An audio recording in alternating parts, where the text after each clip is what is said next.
If you're as old as I am, you probably have some fond memories of Jumping Flash on PlayStation 1. It was the early days of 3D platforming, but I still remember how cool it was that you could double jump and triple jump in first person. Well, my bet is that the developers over at Wrecked Games have some nostalgia for Jumping Flash too, because their new PSVR2 game, Stilt, reeks of it, but is better in almost every conceivable way.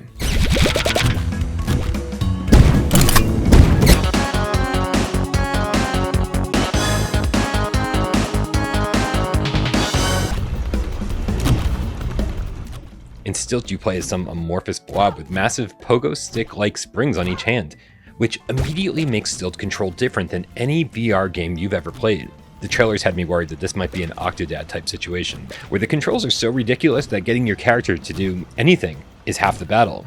But that's not the case here. You can use them kind of as legs to move around slowly and precisely, or you can smash them against the ground to send you flying, with a great haptic response in the Sense controllers when doing so. But the stilts aren't just for moving. They're also for attacking enemies, breaking boxes, and once you find power-ups, you can use them to shoot, hover, double jump, and more. Now, as useful as these stilts are, they're also big and cumbersome, which for me, caused them to get in the way and resulted in more deaths than I could count. But the longer I played, the more comfortable I got.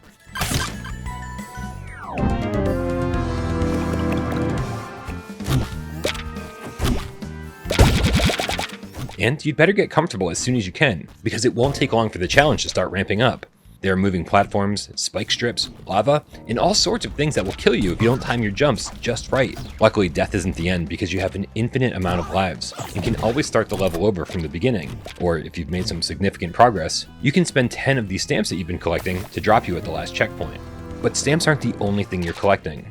There are 3 hidden presents around each level. Sometimes they're just in hard to find places, and sometimes you have to complete a puzzle to get one. And these puzzle rooms were a big surprise. Now listen, I'm always down for some puzzles in pretty much any game, and I love that Stilt has them. But damn, almost from the get-go, these optional areas put a screeching halt to the action. I was bouncing around, collecting stamps, and then suddenly for the next 5 minutes, I'm pushing this block around on ice, trying to fit it into a hole. All just for one present. Now, not all the puzzle rooms are like this, and most will only take about 20 or 30 seconds to complete. And like I said, a lot of this is optional, so if you don't care about 100% of the game or getting the platinum, you can skip this stuff altogether. But for the sake of variety, I'm glad it's there, because it really mixes things up. Oh, and if you do happen to care about 100% of the game and getting the platinum trophy, you're going to get some replayability here, because there's 2 bonus presents that you can get by collecting a certain number of stamps and speedrunning the level.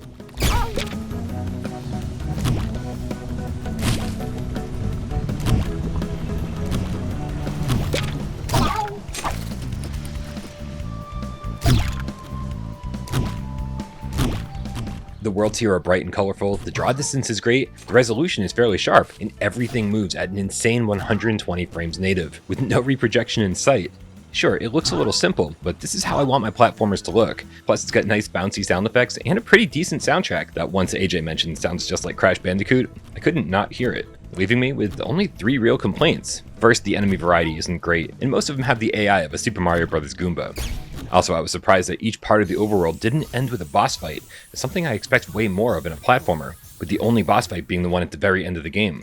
And finally, when you jump through a tree or land in a bush, the whole screen turns green, which immediately made me disoriented. From the sounds of it, a lot of the people who played Stilt before launch complained about this, so you'll likely see this patched out in a future update.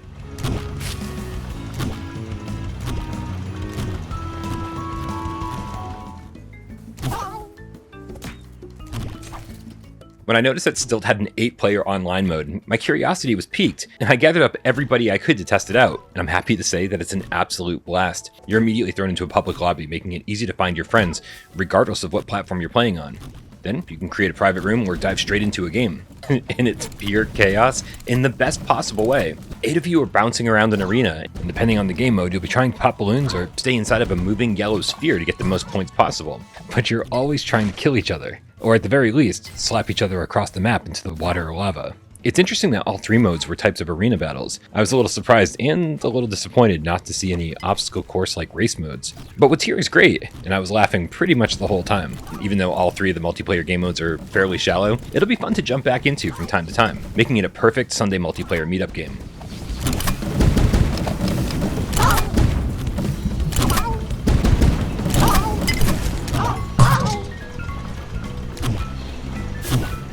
Now, maybe I just suck, but I died a lot in Stilt, and I explored quite a bit too, especially in the early levels, and it took me around 7 hours to roll credits. And based on how things are going so far, I feel like it'll take at least another 7 to get the platinum. You might struggle a bit off the bat, but if you can deal with the learning curve and adapt to the control scheme, underneath you'll find a fun, challenging, and most importantly, really polished platformer that you'll definitely get your $20 out of.